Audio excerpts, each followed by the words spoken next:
Join us and discover beautiful beaches, rugged landscapes, pretty towns, desolate mountain ranges that sweep down to stunning lakes, unique architecture, history and folklore, no shamrocks, no shillelaghs, and definitely no shenanigans, just naked Ireland. Today we're going to have a quick stroll down Sandy Row, traditionally a fiercely Protestant and Loyalist part of South Belfast. In previous films I spoke about the changing demographics of Belfast. Immediately on turning the corner into the street, we see new apartment accommodation on the site where the old Crescent bar once stood. How many of the residents in this block originally are from Sandy Row I can't say, but I suspect that there's now a fairly substantial immigrant population living in this area.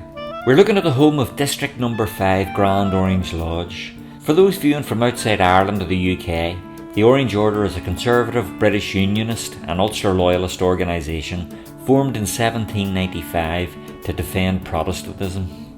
And we see some of the orange regalia here on the lampposts. And beneath it, a tribute to those that served king and country in the World Wars. And I think a look at this shop front gives us an indication of how this part of Belfast is changing as enterprising new people arrive and populate the area. All these apartment blocks are quite new, and being right in the city centre are obviously attractive to our new residents. I have to say that 30 years ago Belfast was a monoculture, despite the fact that there was much talk and obviously serious sectarian violence surrounding what was perceived as two cultures, in inverted commas, nationalist and unionist. The area now has a wonderfully diverse population, and this obviously points to how Belfast more generally is changing. It's losing its tribalism. However, a glance across the street here at the Royal Bar will tell you that this is still a strong working class Protestant area. Again though, just down the Donegal Road here on our right, there's a hostel where young people from all over the world stay when visiting Belfast. The red brick building in front of us now is the Glasgow Rangers Supporters Club. This is another strange quirk of sectarian life in Belfast. Protestant Loyalists tend to support the Scottish football club Glasgow Rangers, while Irish Republicans favour Glasgow Celtic. There's fierce rivalry between the two sets of supporters, which often boils over into sectarian violence. Just wearing the wrong football shirt in certain parts of Belfast can get you into some serious trouble. And you can see images on the wall here of Sandy Row in the 1970s, an obvious source of pride for some of its citizens. Now a look across the road here shows some of the issues faced by this community. These derelict and boarded up old shops were once thriving businesses. Before the Troubles, Sandy Row prided itself in being a vibrant shopping area where you could buy anything you needed. As the older residents move out of the area, there's a new influx of people taking advantage of the available accommodation and setting up their own lives here. Here we pass a tribute to the great snooker legend Hurricane Higgins, who was born in one of the streets just off the Donegal Road. Now I'm walking along here at about 10:45 on a Thursday, by the way, so if you see shops with their shutters down, you might ask yourself why. And just on the left here we have the office of Edwin Poots, the MLA, which is a member of the Legislative Assembly for the area. His party, the DUP, the Democratic Unionists, who have traditionally had great support here, were strong advocates for Brexit, and we'll see some protest in a minute that relates to the fallout of the results of Brexit.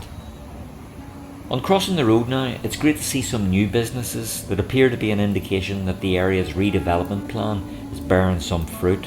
There's the shop front of the Harris Kilt Company, and beside it a nice new Boots chemist, the shape of things to come perhaps.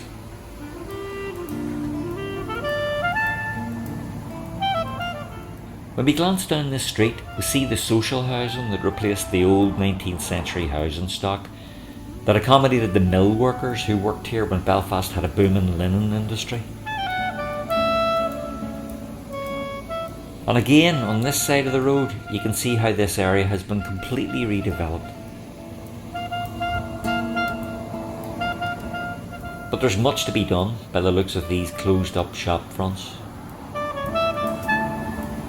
It's terrible to see a community like this falling into decline. And perhaps this is the reason why. The flags and symbols of Protestant loyalism are just not appreciated today as they were in the past. Residents here, quite rightly, objected to a paramilitary mural that existed at the end of this street, realising that it was putting people off shopping here and dissuading businesses from locating here. It's kind of an act of self-destruction.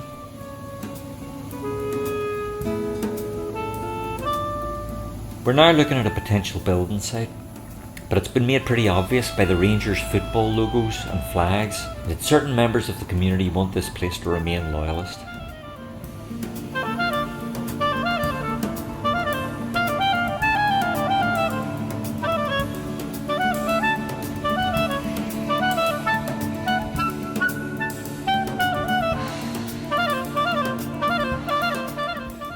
And there's that reference to Brexit I mentioned earlier.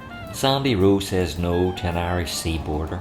Unfortunately, many feel the Irish sea border was the direct and obvious outcome of the DUP supported Brexit. So there's all kinds of confusion going on here, I think.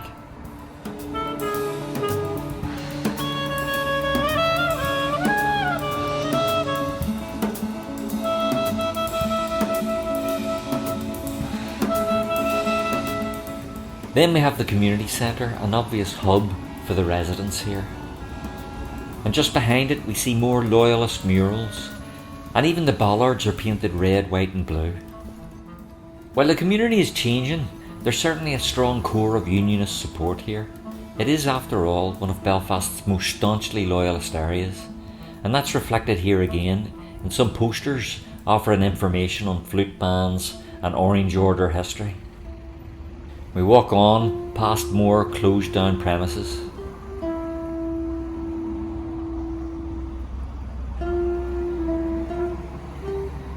And then we come to this hotel that's been here for quite a while, but it's really a very poorly planned development, quite an ugly building and not representing the kind of thought that the redevelopment of this area deserves. And further along, you can just see a mural there in support of the Northern Ireland football team. We're going to arrive at the mural of King Billy in a moment. It was painted on a gable wall that previously had a paramilitary mural. So the new mural that depicts William of Orange is less contentious than the previous. King William of Orange, from whom the Orange Order takes its name, was a Dutch prince who married the English Queen Mary II. He became the British monarch, encouraged by the Protestant majority in Britain, who were in opposition to King James, who they felt threatened a revival of Catholicism. By the way, the beautiful Victorian building just on the corner here is the old Murray's tobacco factory. King William's massive popularity among loyalists here is largely down to the battle fought in the Boyne Valley near Drogheda, now in the Irish Republic, in 1690, in which his armies defeated King James. This is celebrated on the 12th of July every year. And here he is, King William of Orange, or King Billy as he's known. We'll go over for a closer look.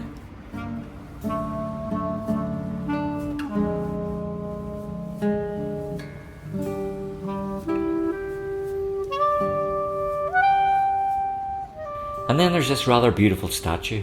This commemorates the women of Sandy Row. She seems quite stylish, almost as though she's on a Paris catwalk rather than standing in urban Belfast. Thanks for watching, don't forget to subscribe, give us a like, and I'll see you in the next Naked Ireland video.